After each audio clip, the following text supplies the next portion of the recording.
show people what cool things can happen, especially as you progress in your career. And then ultimately, let's drop tips and tricks of like, I mean, really, it's like, how can people go to that next step that they don't know they can get to by seeing someone else do it, you know, whatever. So, anyway, let's roll with it. We can edit it. You tell me where we're going.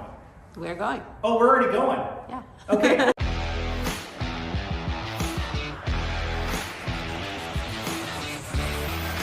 Matt Strong, I'm here with a friend and also a collaborator on different business projects that we've done. This one in particular, we're here on 11th East, but Cody Chamberlain. Yep. Welcome, man. How's it going? Thanks. I'm doing good. Cool. Yeah, happy to have you here in the mess. So Cody and I don't know how long we know each other, like maybe 7 or 8 years, possibly. 13. 13, maybe more than that. Time flies, right? 10 at least. So this will be cool. So let's talk a little bit about, you know, everyone's got a little story. So let's just quickly talk about your story. Because when I first met you, you were kind of just doing agent work. Yep. Maybe helping some other guys do houses. Yep. And now we're sitting on 11th East where you're going to take down basically, you know, like a block of properties here. So anyway. Losing a lot of sleep in the meantime. But yeah, my journey, I started fix and flip, agent work.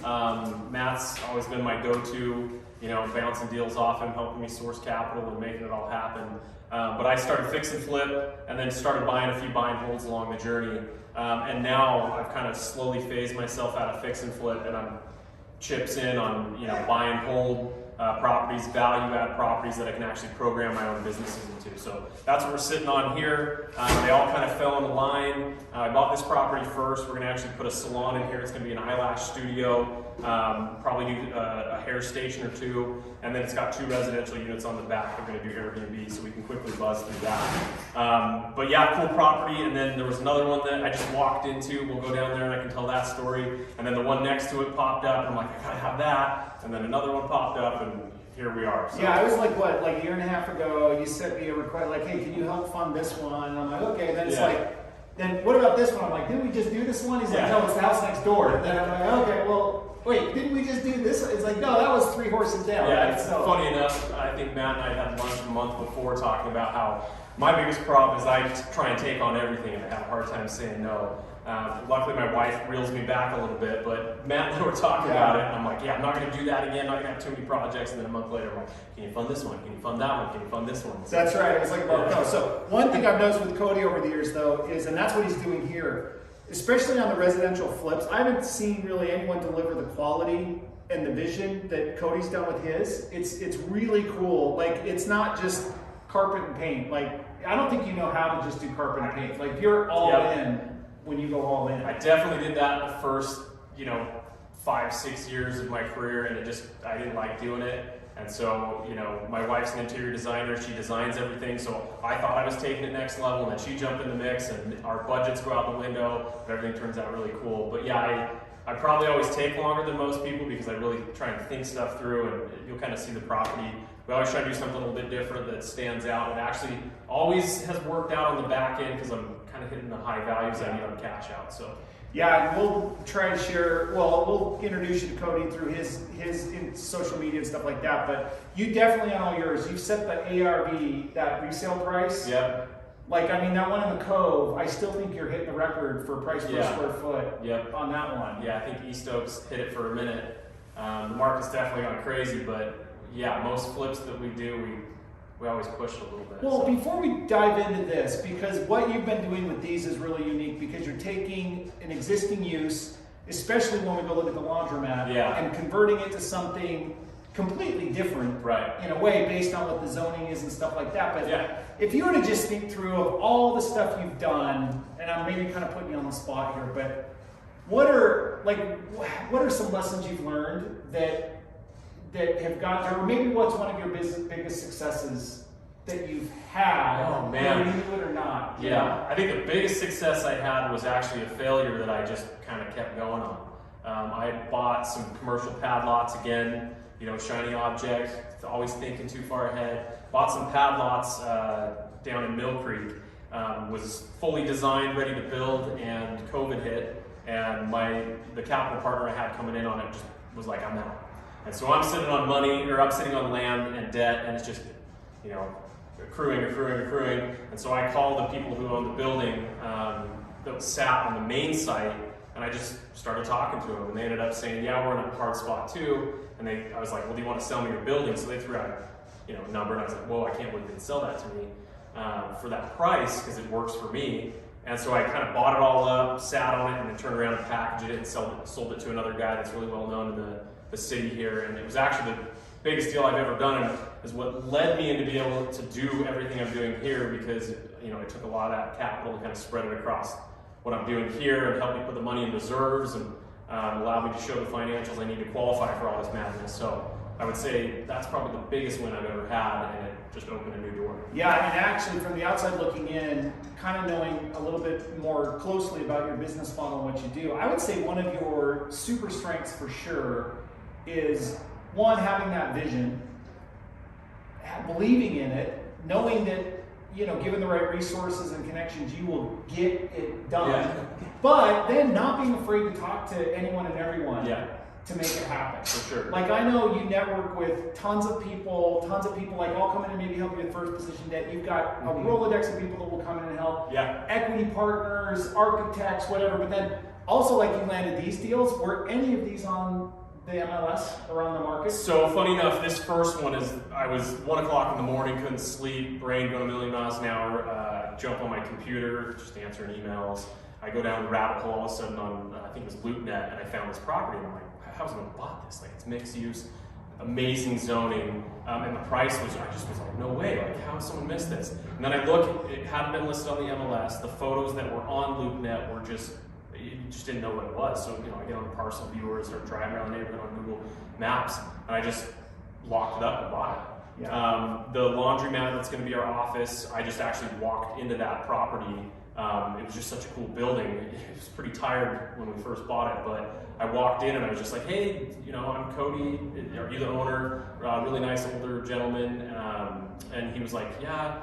I'm like, do you want to sell me your building? And he's like, it's not for sale. I'm like, okay, here's my card. If you ever change your mind, call me. So I go home and my mind just sit on my computer, run numbers front, back. And I just was like, hey, like, if this could work, because it needs a lot of work, this is the number I feel comfortable with. And I physically printed an offer, signed it, wrote a thank you note for meeting him, and threw it in the mail. And it's like, I'm never going to hear from this guy. And 10 days later, he calls me, can you come down here? And I'm like, yes, I can. And I jump in my car, race down here, and he's like, where do I sign? And so I picked that one up that way. And then the next one actually was on the market under contract, financing fell through. That's right. I had a hot sheet set up, it popped up. I'm like, if it's right next to this building, I got to take it down. And, luckily I have someone like Matt that can help me make it happen. But it just all kind of. So this is really cool. So one, you're looking all the time at all the systems.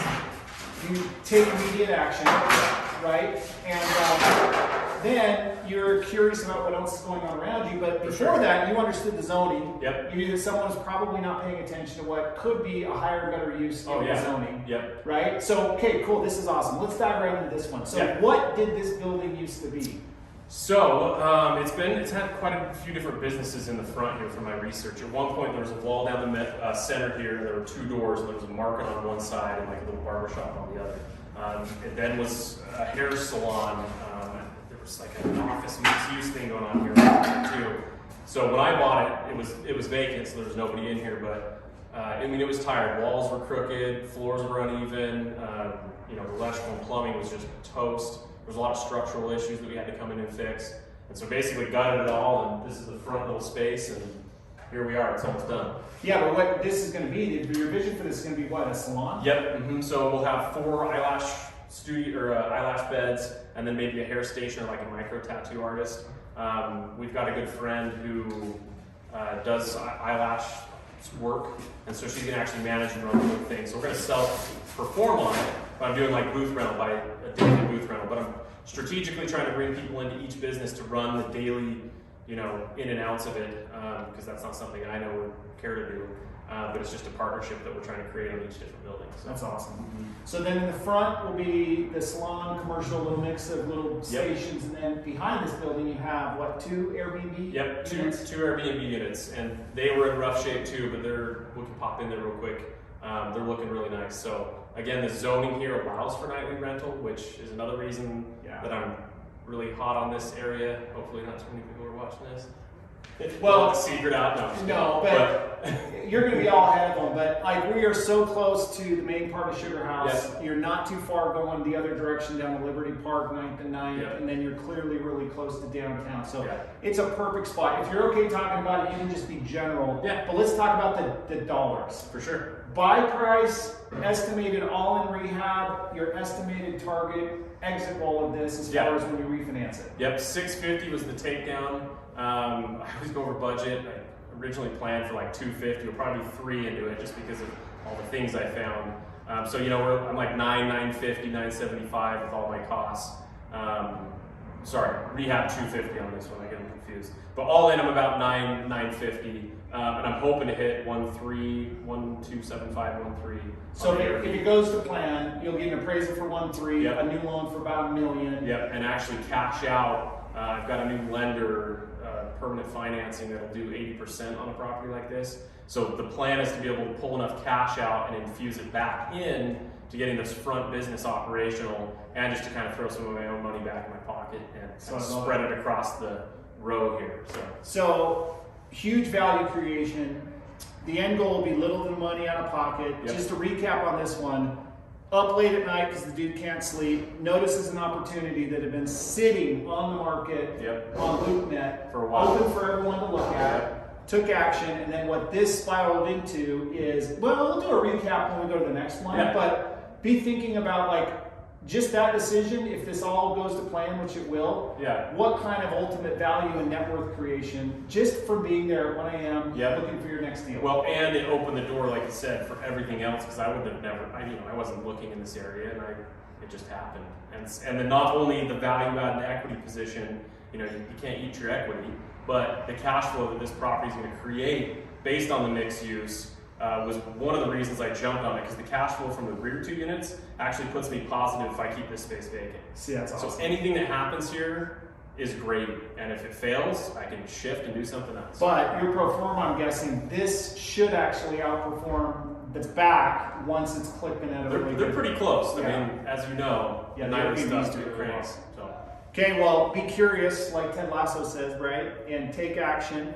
Network, have those resources to finish properties, but then you also have temporary resources for funding these, like with short, private, hard money. But then I know Cody's got a long list of long-term lenders that are going to be different for every project, right? So you're probably going to do somewhat different on this one because it's such a unique property. Mm-hmm. But again, it's like never giving up, calling, finding that right fit. Absolutely. And then doing it. Well, and having the property and having something to talk about opens the doors for, I've made connections with probably 5 or 6 new permanent lenders just based on having this. So what could be a challenge ultimately all ends up being an opportunity. Yep. This forced you to get outside of your box once again, do something different, learn new skills, and then make new contacts. That's just going to keep snowballing. So part 2 of this, we're going to go to what used to be a laundromat. We'll kind of paint the picture of that one and then do a little wrap up. Yeah, sounds good. Okay.